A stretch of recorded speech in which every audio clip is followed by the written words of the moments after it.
سیب سرخی ز من آزرد که در شهر شما غربتم آینه غربت آدم شده است.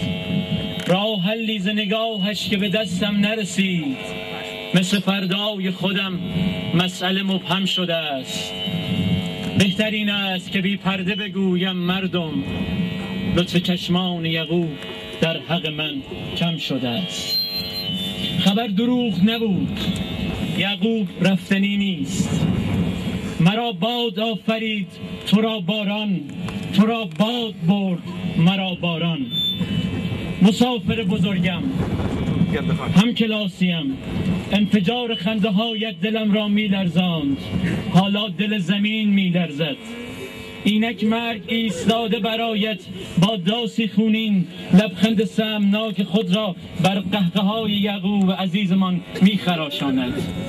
چشم می درانم بر هیبت این تابوت، چه هیبتی دارد این بزرگ مرد. او بزرگ بود و بزرگ رفت. یعقوب عزیز، بیا ای میزبانم، آمدم به دیارت. پس کجایی؟ ماییم میهمان داغ دیدت، ولی بی میزبانیم. مسافر بزرگ، خدا میداند در کول بار غمم چقدر غم بر کول دارم. آمدم در دیارت که کل شادی عروسیت را بشنوم، اما عروسیت را به عزایت نشستم. مادرت، خواهرانت کل شادیت را به عزایمان به گوشم رساند. و میپرسن یعقوب ما کجاست؟ بی لطف چشمانت ما هم نمی رقصد بر آسمان. پس برخیز دوست بازیگرم، برخیز، میخواهم میهمان بازیت شوم. اما نه، مرگ میهمان بازیت شده. مرگ اشارتی است با آرامش و سفری بی بازگشت. پس بیایید همه با هم بگوییم انا لله و انا الیه راجعون. و دیگر این حقیقت را باید باور داشته باشیم و این شعار بزرگ را سرمشق خود قرار دهیم که یعقوب جاودانه شد. دیگر جای تو را خالی نمیگذاریم از بیخیالیمان. یاد تو در دل تاریخ جامعه دانشجویی جاودانه خواهد ماند. به راستی معنی واقعی فلسفه شهید را تو تکمیل کردی.